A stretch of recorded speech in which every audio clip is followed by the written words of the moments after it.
working on your own entrepreneurial endeavor, or perhaps you're working for a tech company or a new startup and you want to learn more about validating your business ideas. So I'm going to just introduce a little bit about me, and you're going to see me as I navigate slides here. Best view I can come up with. So as Cecile said, I'm Jessica Doody, and I've done a lot of different things in my long career. I've had many of my own ventures, and I'm going to be sharing some of those lessons with you today, things I learned along the way. I currently work as the product owner at Boast AI, which is a startup based out of Vancouver. So I work remotely.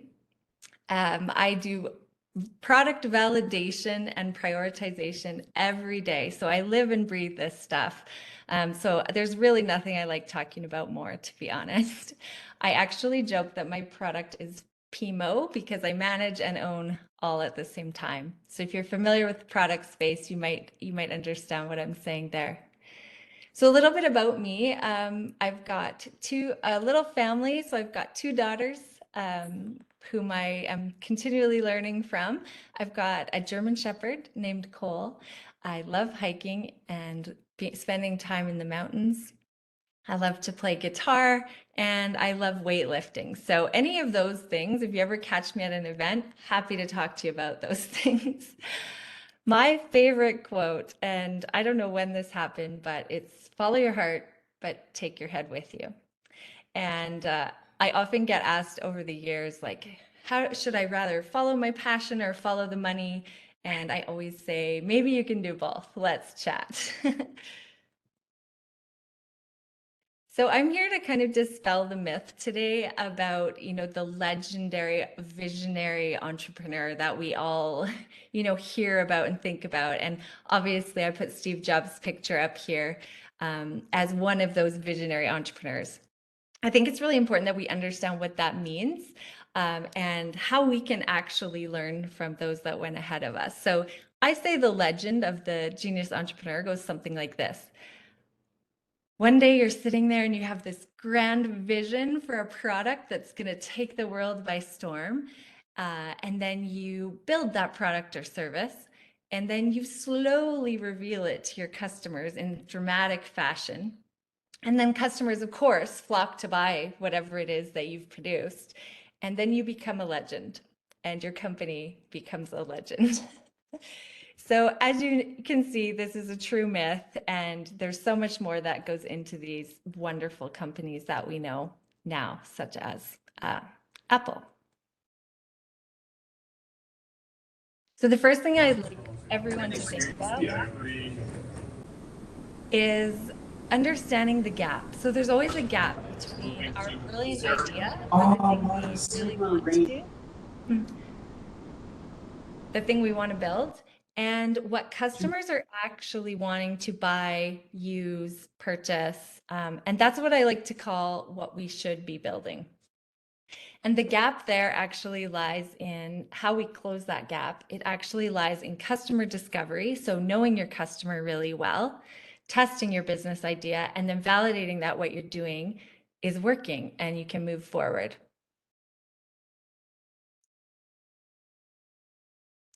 I always prefer workshop style interactions. So I'm just going to throw it out here at this point that if anyone has questions or comments, maybe you can throw them in the chat. And Cecile, if you want to interrupt me at any point, I'm happy to stop. I'll do that. Okay. So when we're thinking about what makes a good business idea, or a profitable business idea or a legendary business idea, there's really three things we're thinking about. And if you've done any sort of training in innovation or a lean startup, you're very familiar with these. So I'm just going to run over these quickly. So firstly, there's desirability. So do people actually want this thing that I'm building? Will they use it? Does it solve a problem for them? Do they want it enough to actually spend money on it? So that's what we call desirability. Feasibility is, can I actually build this thing? So technically, am I capable of building the product that I want to deliver? Or can I find a team to help me do that? And then the last one is viability. So this is looking at it from a business perspective.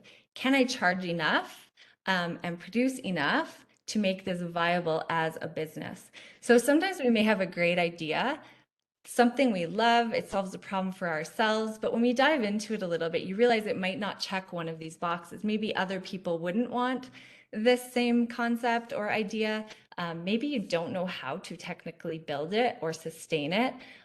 Or maybe you just simply can't charge enough money to make a good, make it a good business. So I learned some of these lessons the hard way. So I like to tell a few stories about this. So one of the very first companies that I created was called Squeegee Boys. And it was a window cleaning company, and I did that in university. So I thought, really low barrier to entry. Anyone can buy a squeegee, tell people we can clean their windows, grab a ladder. So me and a partner built this business, and we hired our staff and we hired a salesperson. And the thing I learned in that business was that I just didn't know how to run a profitable business. So what happened there was we had no shortage of people that wanted their windows clean. We really had this great sales pitch going, but I couldn't keep up. So the operations actually were the biggest challenge in this business. And because it was my first go, I didn't know about things like scaling and growing your team. And so the challenge for me there was viability. How do I make this a sustainable business? One of the other businesses I run was called Messy Jessie, and that was a product-based business in the new mom and baby space. So in this business, it was a very different lesson for me. So basically, I made a whole bunch of product up front without having any conversations with customers. And I quickly learned that even though individuals wanted to purchase this from me, people that knew and loved me, the desirability wasn't there for retail stores. I could have saved myself a lot of investment up front if I had, looked into that. And finally, one of the last businesses that I ran was a CrossFit gym. And although it was we had desirability, we had people that wanted to train with us, we definitely had viability. We made business in the one location. Feasibility challenge for me came in when we asked, how can we scale this? And I technically didn't have the skills, or I didn't think it was the business model to scale. And so the feasibility was my limiter there. So you can see lots of different challenges come up in business. And although I work in tech now, I'm going to be using these examples that are based on really basic business models throughout. So generally speaking, your riskiest assumption that you're going to make, especially when you're just starting out, or if you're even working in product, you're going to make the assumption that people want and need what you're making. So this is an easy one to do because we all fall madly in love with our own ideas. And we think, this is the best thing. And the people around us that love us tell us this is the best idea. And so we want to run with it. And we don't really want to take the time to validate because we fall in love with our own idea. So our early ideas, however, are full of our own assumptions. So we make all sorts of assumptions that we don't even realize we're making. So we make assumptions like customers definitely have this problem. This product will definitely be useful to my customers because customers will gain so much, fill in the blank, from using my product or service. Or we make the assumption that we know why customers buy and what they'll buy. And the big assumption we often make is that customers will switch to my product when they see how much better it is. These are just a few of a lot of assumptions we make when we're first starting out our concept or our business idea. Cecile's very familiar with this picture.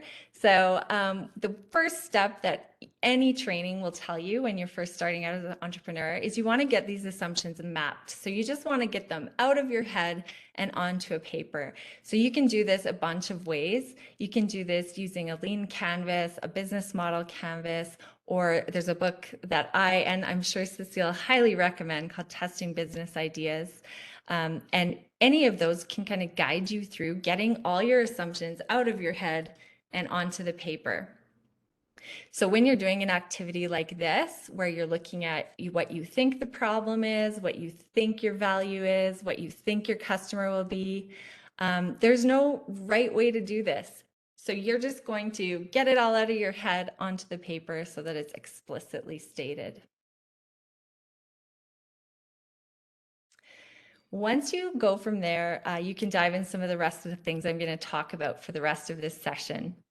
So what we're going to cover is, in short, how I like to explain it, how not to lose your shirt and many years of your life needlessly.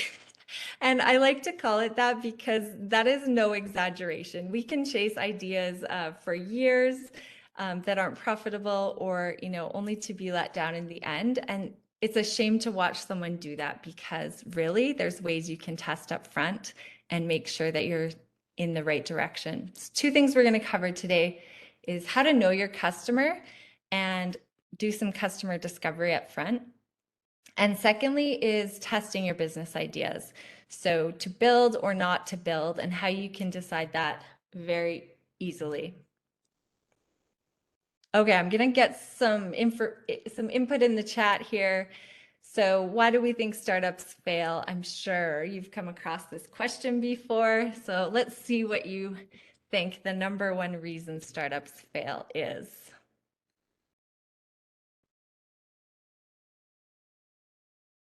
So somebody said can't establish product market fit. Somebody said poor execution.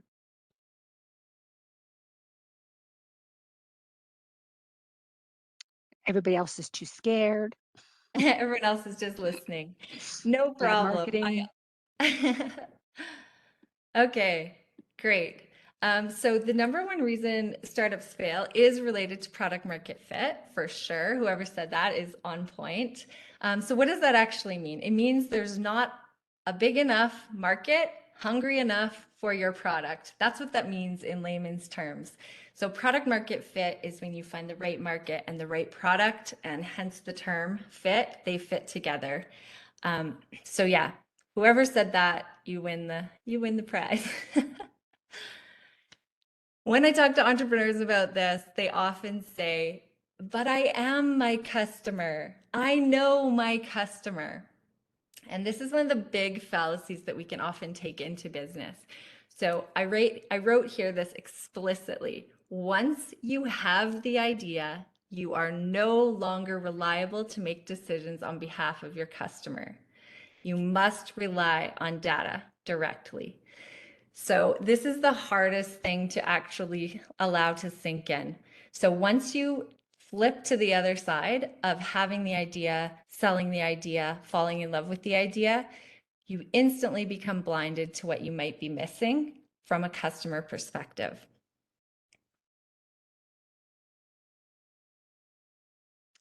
So how do we know what our customers will actually buy? Maybe you're asking yourself that.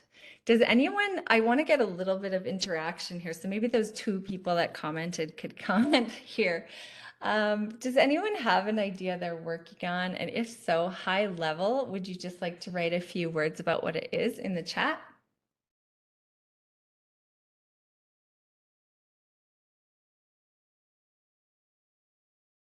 And I know there's a bunch of students in the chat who are currently working on ideas, Jessica, so pressure's on. Awesome.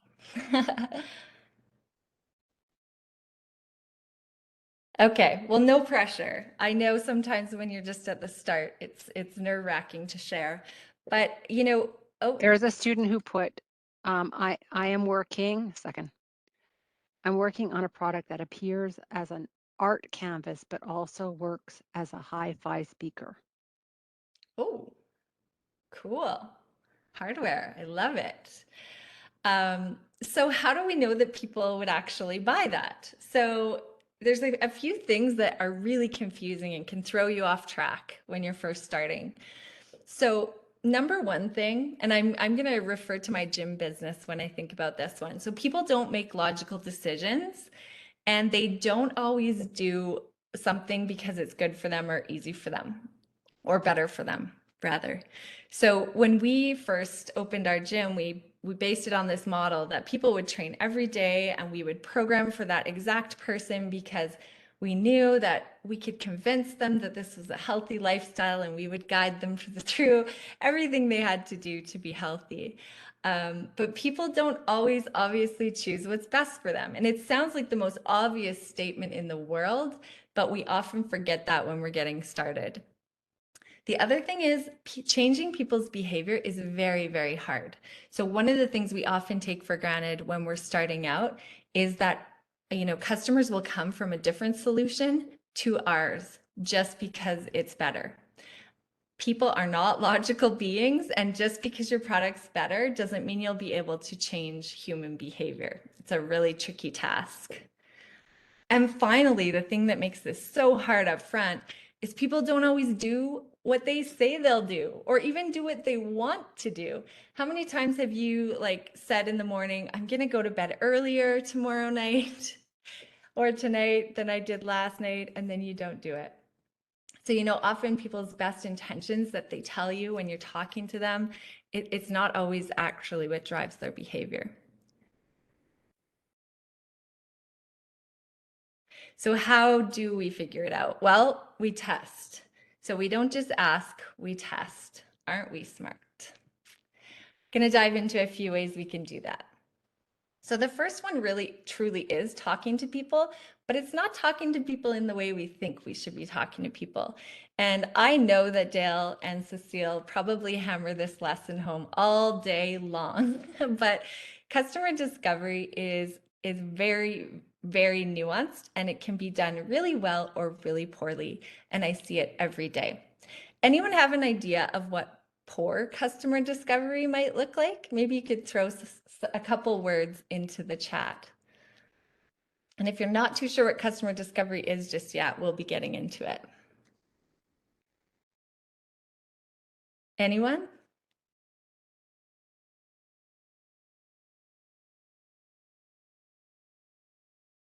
Yeah, looks like there's a few answers in there.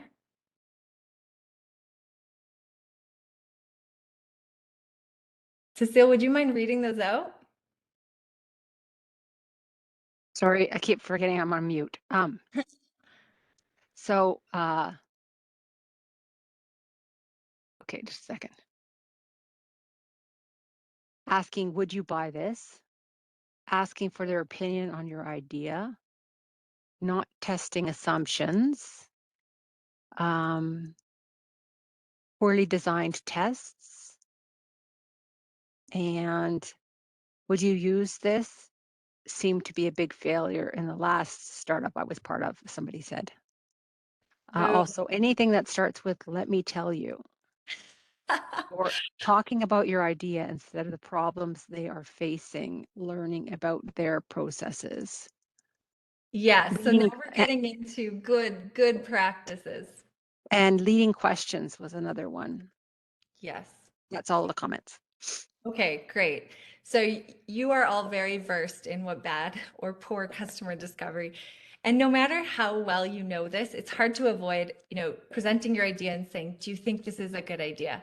I mean, we do it every day. I hear it every day. So I coach at Platform Calgary here in Calgary, and I still hear this every day that I'm coaching. So I'm going to share with you the really, really pared down version of what I look for in customer discovery. Because, there are a lot of resources out there that make this really cumbersome, and it makes it seem like a really difficult task. But here's my secrets. So the discovery interviews and thoroughly understanding the problem is the goal. So when you do a discovery interview, you just want to make sure you understand the problem. You don't want to get into selling, talking about your idea, telling them how great you are, telling them why you're going to take over the world. None of that needs to come into customer discovery. So there's three main things that I like to look for in my discovery. So the first one is meaningful demographic or psychographic information. So when I'm having customer conversations, I actually want to get a sense of who this person is so that I can start to understand who is more interested than others in what I'm working on. So when I always encourage entrepreneurs to start a log of all your discovery Make sure you're really clear and understand the different segments that you're talking to at the start. So what you're listening for in your interviewing or your conversations is who has the most pain and who should I focus on first? So you want to like interview all different types of people from across a bunch of segments, and this can start to help you narrow down who has the most pain and who you should focus on first. Because if you haven't heard it before, when you're first starting out, you want to be extremely narrow in who you're targeting. The second thing that we look for in customer discovery is how do they currently solve the problem that you're talking about? And somebody I think said this in the list of feedback, but how are they currently solving the problem? So one of the questions I like to challenge entrepreneurs with is, are they currently paying to solve this solution?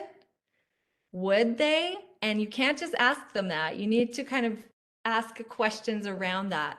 But one of the things that I like to know is to tell me how they're solving it. You might hear things like, well, we've hired a consultant, or we've hired some software, or I've hacked this thing together that, isn't reliable, but it's the best thing I have. So you're always wanting to listen for, how are they currently solving it? Are they currently paying to solve it? And would they? My ears always perk up when I hear they are putting money into solving this problem, because sometimes when we tackle a problem that is a problem, but people aren't really willing to pay for it, it can be a much harder go convincing people to pay for a solution. And the last thing I listen for is, what are the major pain points? So this one, pain points is really, lingo in our space, but what you're looking for here is, what can you do better than either your competitors or the current solution? So what are those key pain points that you could target first and even lead with in your product that can solve for your customer?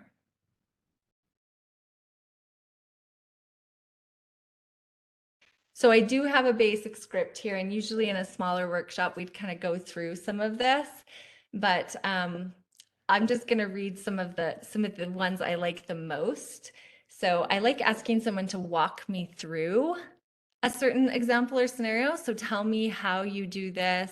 Tell me, explain to me the process of X. That was number 3 on this list.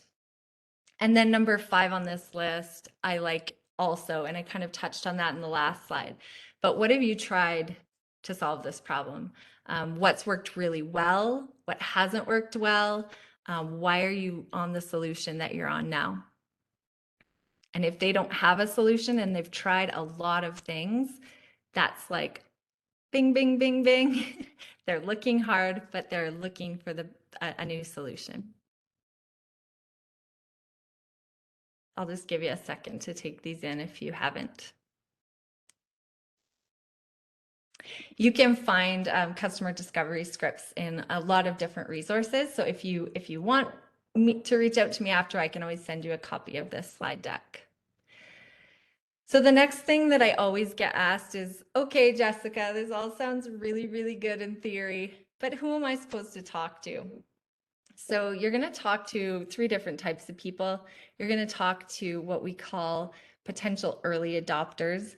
So the things that define an early adopter are, they have the problem that you're solving, they know they have the problem, and they're actively seeking a solution. So I'm going to just reiterate that they know they have the problem. So if you have to convince someone in a conversation that they have this problem or that they need a solution for it, they do not fall into this category. Number 2, you might talk to existing customers of other solutions solving the same problem. So if I'm building a new CRM, maybe I might talk to people that are currently using HubSpot or Salesforce or a different solution that I know of. And lastly, you could talk to potential new customers. So someone you've identified that might have the problem based on their work or their scenario or their demographics, and just generally ask about the problem. if I had to rank these, they are in order. So I would talk to number ones first, number twos second, and then number threes.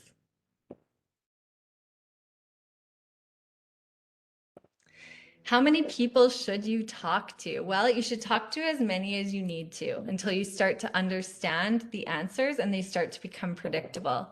So I always get asked, like, can I just do surveys? Can I just pay someone to have these conversations for me? And obviously, that would be a dream. If we didn't have to talk to anyone and we could just build our product all day long, we'd be really happy about it. But surveys do have their place. But I would say at this early stage where you're starting to define the problem in depth and get to know who your early customers are going to be, it's really, really valuable to have conversations and to hear answers so that when someone answers in a specific way, you can go, oh, tell me more about that.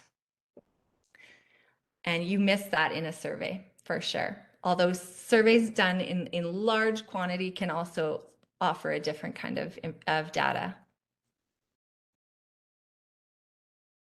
So the short answer is don't defer talking to people for surveys, but potentially you can do both.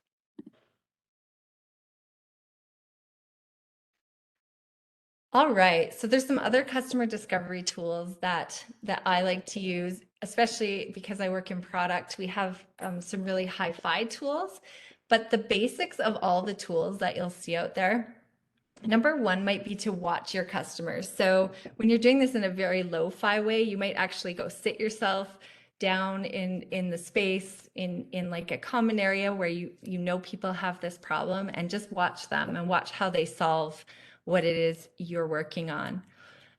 You can watch customers in different ways. You can watch them digitally, and I just put a picture here of like hot mapping, or that you can put into a website to find out where people actually go. And then there's lots of analytic tools. So if what you're solving is in the realm of tech and product, there's obviously many tools. My team currently uses Heap, and I am totally unbiased to whatever anyone uses, but there are tools for this. The second one would to really understand a day in the life. So this would be getting into the psychographics of your customer. So this one would require someone to really allow you to go along with them in what they're doing, or in their work, or in their play, whatever the space is that you're solving. So really get an idea of what they might be doing before this task, what they might be doing after this task, what are additional stressors or pain points that might be coming at the same time. So we call that a day in the life. It's really getting to know your customer. And the last one would be discussion forums. And I think I just saw a note pop up in the comments there. How would you find people that are using other technology or something, other solutions rather? Discussion forums are a great one. So you might see things like feedback forums, or conversations about certain software or certain solutions in Reddit or other places online. And you can either be a fly on the wall, or you can try to, stimulate some conversation around what it is you're looking to learn. Any questions about any of these discovery tools? This is by no means an exhaustive list, but these are some of my favorites.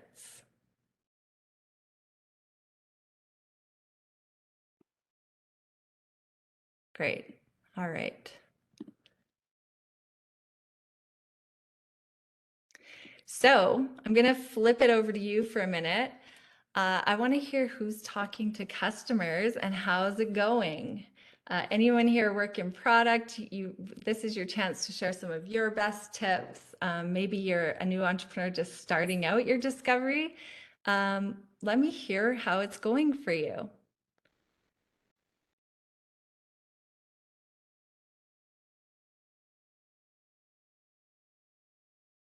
Anyone brave enough to share? What about what scares you about this? Feel free to unmute and simply answer if you don't want to use the chat. Hey Jess, it's Nikki from Clarisson. Hi, How's it Nikki. going? How are you? Good. So I'm working on 3D printing for doctors to do arch supports, because we have a foot care clinic. So again, when you're like, as soon as you're going to be at the customer, like just forget about it. So I'm like, that's really good advice for me.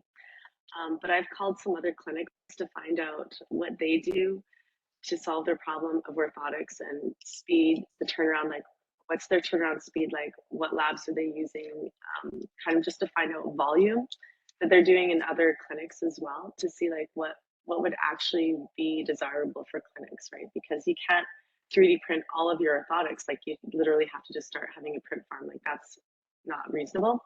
So for me, when I'm talking to clinics, I think the biggest fear that I have is that like actually no one wants to do it. Like I do love this idea, and so I have to like really keep that away from the discussion. But I think it's a great idea, and we are going to use it no matter what. But so for me, that's my biggest fear: is that actually you're going to have this rejection that it's not really going to work. So I don't know, just share that. Yeah, thanks, Nikki. I mean, that is honestly probably the most common fear going into discovery is, am I going to get the information that I need? And will that actually execute into like people actually buying or, true customers? So what have you found the most helpful, you think? Which question? Well, right off the bat, I think just not getting into what my solution is and talking to them straight up, like just talking numbers, like how many orthotics do you guys do per week? What is your turnaround? Like how happy are you with your lab right now? Like that kind of questions. Like, and here's the thing: is that most offices are fine with their lab. Like they do a good job. So this is a barrier to my entry, is that that the old way is fine, except it just takes a long time. So what I'm coming up with has to be so appealing, right? And I know the offices don't want to add extra workload. They don't necessarily want to hire extra staff, but at the same time, like when I talk to Blue Cross, people that are not the workers in the office, like I've talked to insurance companies, and right away they're like, oh my gosh, this turnaround is a problem. Like if you can figure that out for people, that's amazing. So I have had some good validation from outside when I'm not talking directly to people that have this problem. And even after that, like I do have friends that I can very honestly say, like, would you, I mean, it's the worst question, would you buy this if it existed? But they are good friends that are also podiatrists, and they are interested in it. So it's good. So I have had some Yeah, good validation for from sure. all the sides.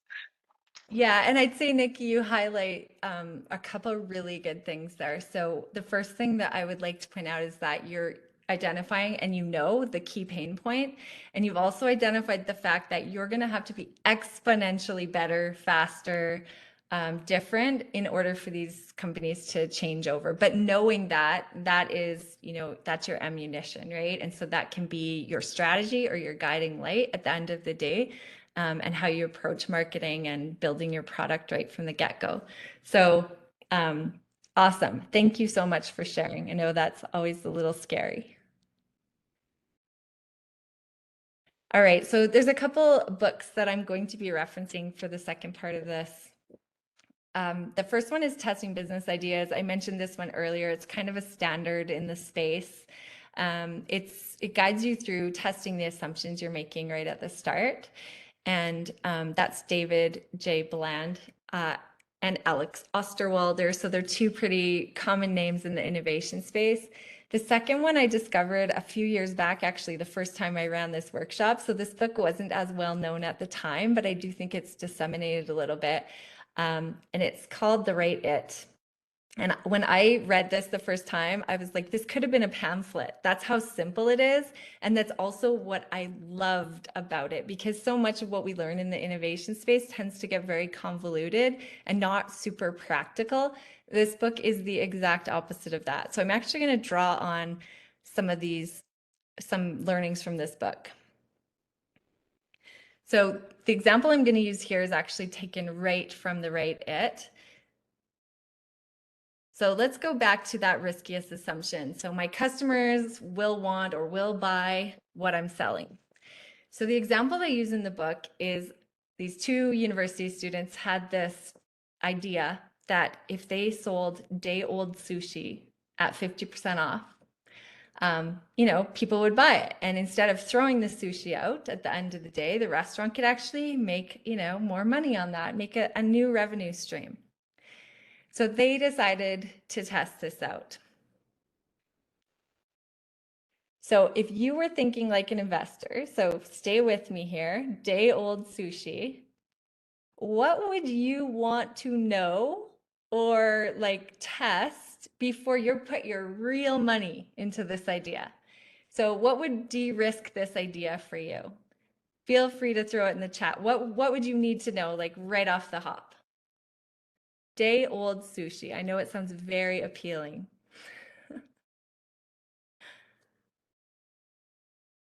Anyone? Is day old sushi safe? Yeah, okay. So feasibility. Does anyone want to eat it? Yes. Desirability. Is it safe? Feasibility. Yes. Anyone else want to know anything before you put your money down on this shop?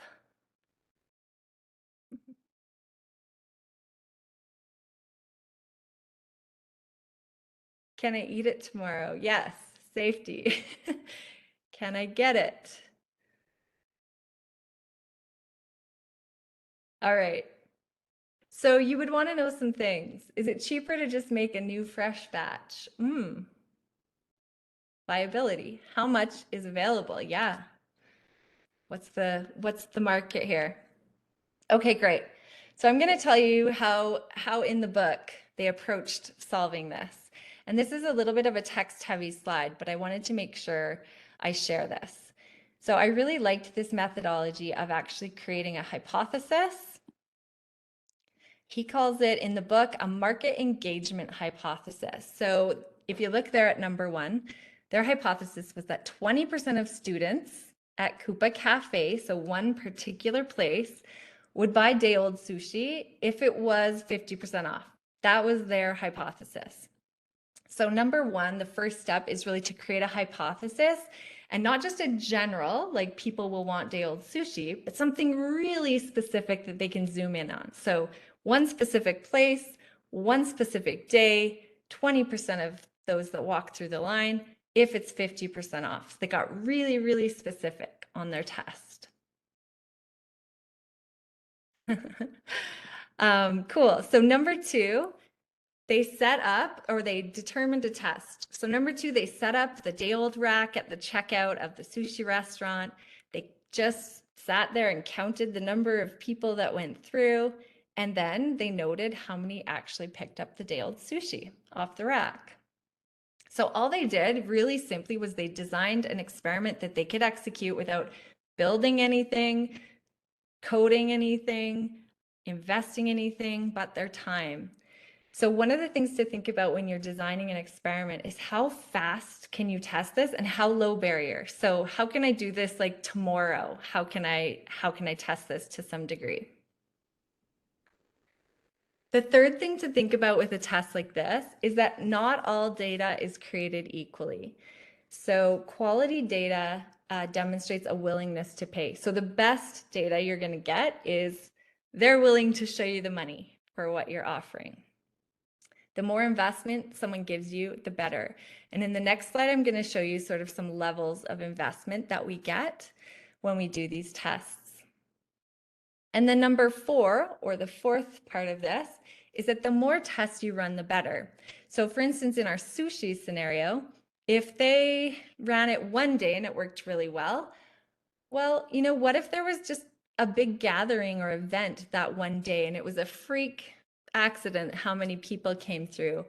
But if they did it again the next day, they might realize how much it slowed down or how much the taste changed for what people purchase. So obviously you can see that the more tests they ran, the better. They could try different locations. They could try various times of day. They could try numerous tests. So the point for number 4 is that the more data points you can collect, the more confidence you will have in moving forward. Any questions about these tests? So I know some of you are probably thinking, because I've been in your seat, yeah, but I'm not selling sushi. It's not that easy to test, right? So we're going to go through some tests that maybe you can do. let's talk about data. So I said in the last slide that not all data is created equally. So I like to say low quality data is things like people's opinions or people's encouragement, like, oh, that's a great idea. You should definitely do that. And I know this list is a little wacky because the low quality is at the top, it should be at the bottom, but we're going to move along this continuum to get better and better. So opinion and encouragement, not the highest quality data. A fake email or a fake phone number, obviously, they're just trying to brush you off, not very high quality data. But maybe someone taking the time to fill out a survey or give you a valid email could be a little more validation than just an opinion.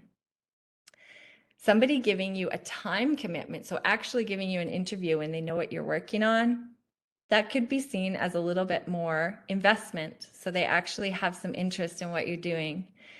And then finally, we get into the dream team of letters of intent, cash deposits, or actually placing an order. So when you're designing your test, you want to think about the quality of the data that you're going to receive. So it's not that low quality data is horrible or you shouldn't gather it. For instance, like a survey, it's still going to give you some information, but you want to also make sure you're conducting tests on both ends of the spectrum. So something where you may ask for a phone number or ask for a time commitment or ask for a letter of intent and look at the outcomes of that. Any questions about this? Rule of thumb is how much investment are the people giving you that you're talking to? Think about it.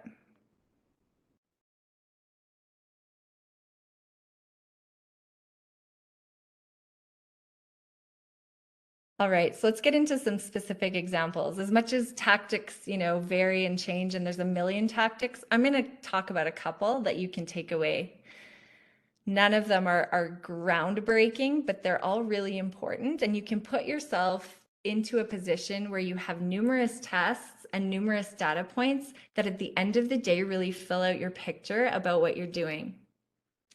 So the first one is to show and sell, and we're all pretty familiar with like big companies that started out this way. So what show and sell means is that you explain the concept and you ask people to invest upfront. So I put some logos here. So everyone's heard of Dropbox and that they started this way. So they actually made a huge amount of initial sales. I think it was, I don't even want to quote because I don't have it in front of me, but it was a very large number of sales just off their explainer video on the internet. So people jumped on their wait list and put money down.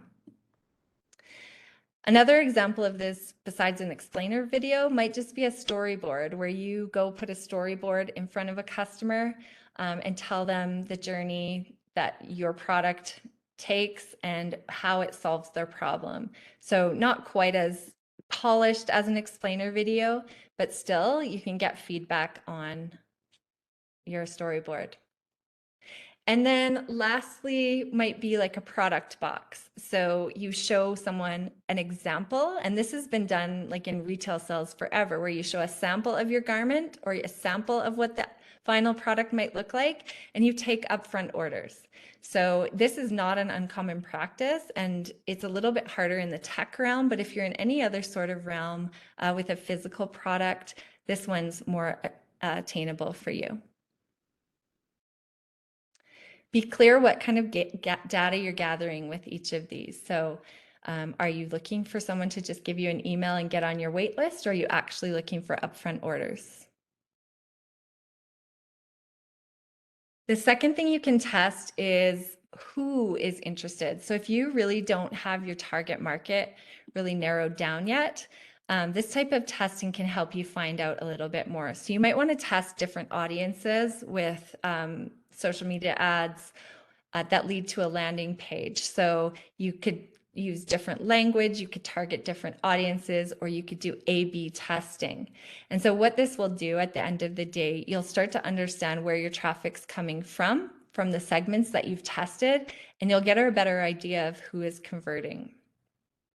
This one's a little more high tech and often requires a little bit of social media know-how, but I would say you can always try to find a low tech or a low fi version of any of these tests. So this could be, you know, creating a booth somewhere and trying to understand the type of people that actually stay and talk or indicate interest over those that don't.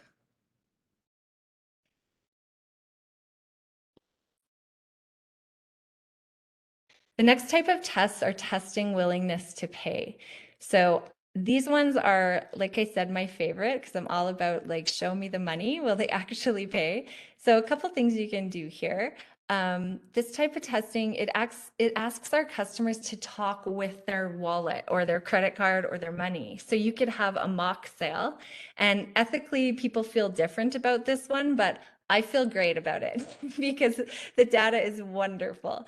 So what a mock sale would be is that you would have a landing page with a buy now button, but that buy now button is broken. But what this tells you is how many people were actually got all the way down your landing page or your description or your product page, and they actually pressed buy now. So that can be some really interesting data. And on the other side of buy now, you can say, thanks for checking in. You can be as honest as you want there. We're just getting started and we'll get back to you. Or you could just say, you know, the link is broken.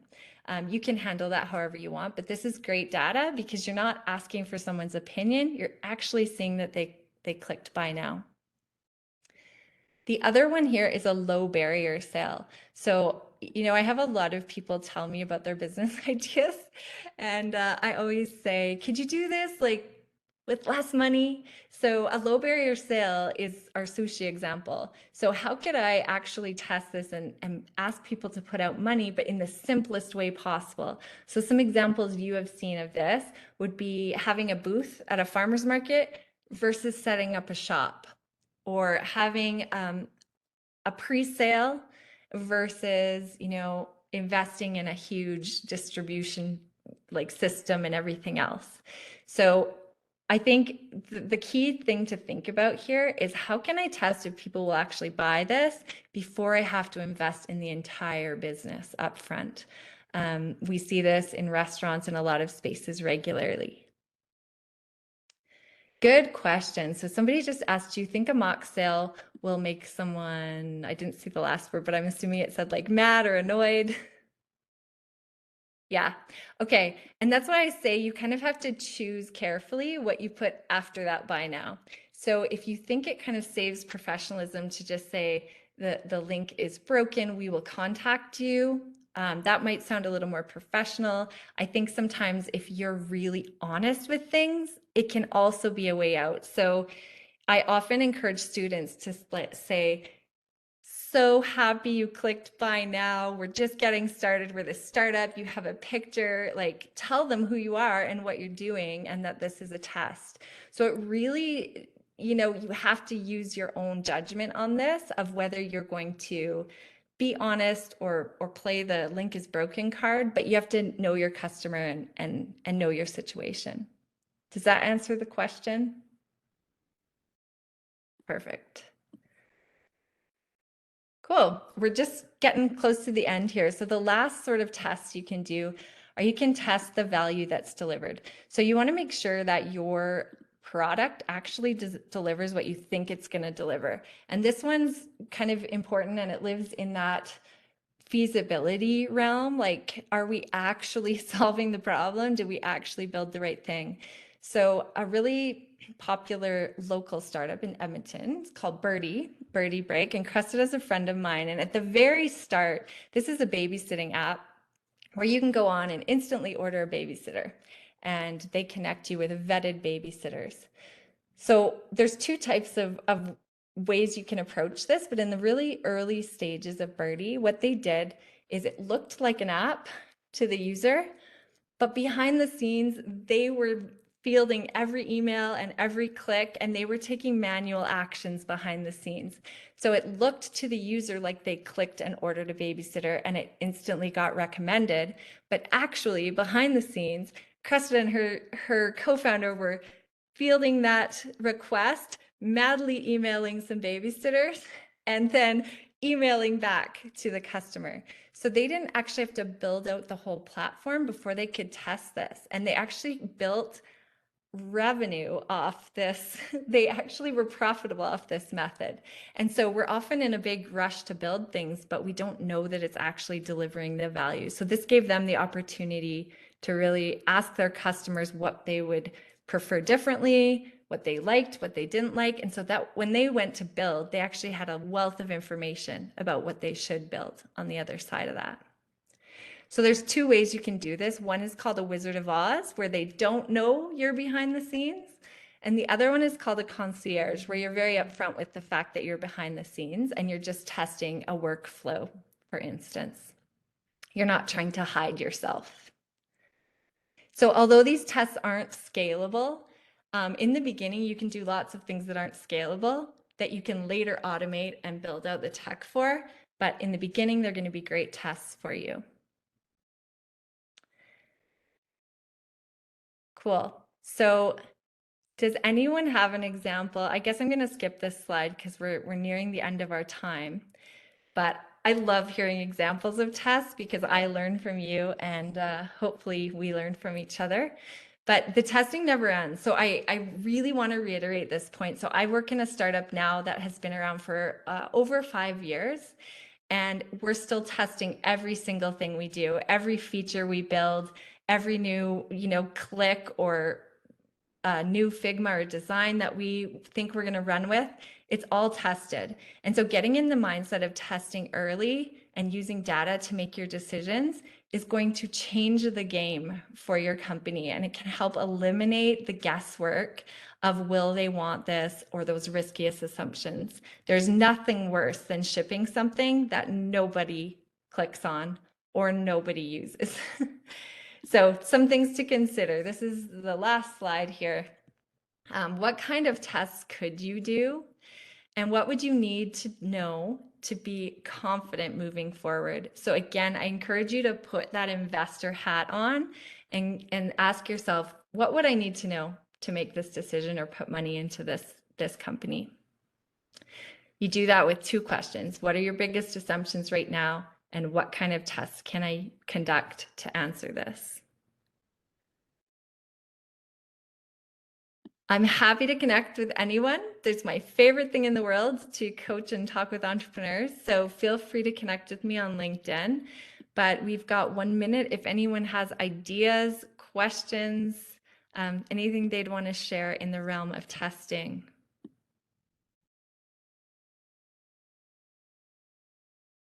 I have a question.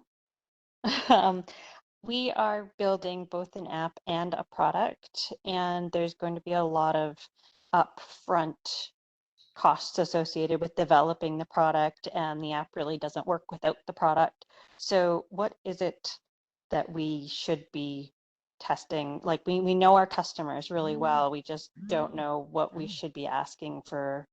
Like, should we be doing pre-orders or something like that?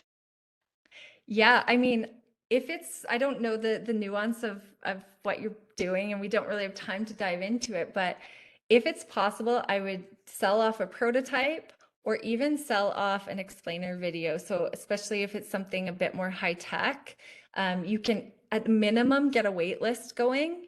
At maximum, or like ideally get some letters of intent or even people willing to put down a deposit for when it is ready. And then secondly would be, yeah, I don't know if I said already, but to create a prototype that you can sell from. I'm not sure how expensive that is in your case, but any way that you can actually test that willingness to put money down is going to be everything. Awesome, thank you. Yeah, no problem.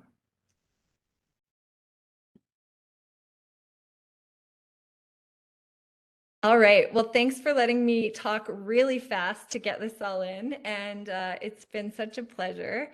I love meeting new entrepreneurs, so please do connect with me. I will be disappointed if you don't. I'd love to chat at any time. Thank you so much, Jessica, and everybody. Thank you for joining us, and we really appreciate your time, Jessica. I know you're busy, and everybody, thank you for joining us today. Bye. It's been a pleasure.